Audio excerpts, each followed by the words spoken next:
So are you pre-seed, seed, or Series A? And what do I even tell investors? The truth is, investors don't care what you call it. They care what you've actually done, what you've built, what you've learned, what's working. So instead of worrying about official labels, let's talk about what really matters at each stage and what investors are actually looking for when you go to pitch. So let's start with the idea stage. This is where it all begins and is kind of before that pre-seed stage. It's just a concept. You might have a prototype, or maybe just interviews, market research, or some notes on your phone. You don't have a product yet, you don't have revenue, but you can raise money. Founders in this stage typically can raise a few thousand to even upwards of 250,000 from pitch competitions, family or friends, angel investors, or grants. So this stage is all about proving the problem is real and showing you're obsessed with solving it. Say you're building a mental health app for new moms. Even without a product, you can talk to 50 plus moms, interview them, start some wireframes, build a wait list of potential customers. So that is early traction.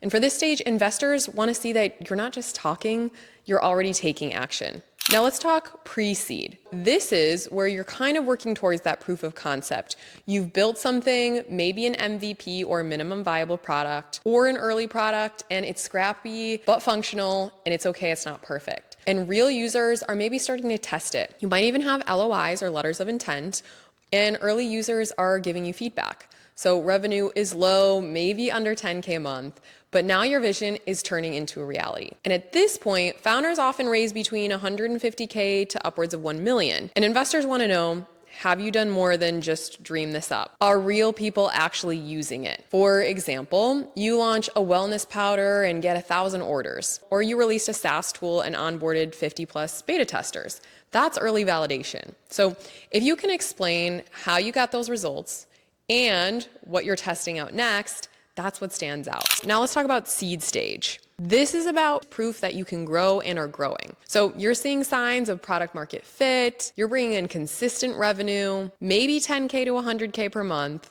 you're refining your sales process, you're building your go-to-market engine. At this point, founders typically raise between 1 million to 3 million. And investors want to know, if we give you money, will it multiply results? And this is where you really need repeatable growth engine. It's not perfect, but it is predictable. So for example, your B2B SaaS tool has 20% month-over-month growth, or a skincare brand has 40% repeat customers. That kind of traction says, this isn't a fluke, this is something in motion. Now the most important part is that every investor has a different definition, because Series A can mean a few million to upwards of 10 million to some investors. One person's pre-seed is another person's seed, and so stop pitching based on milestones. It's about what you've built, what you've learned, and why now is the right time to grow. The best trick is literally to ask investors, what are the KPIs or metrics that you want to see from me before I pitch your fund or even pitch you again? Don't pitch based on what you think it should be called.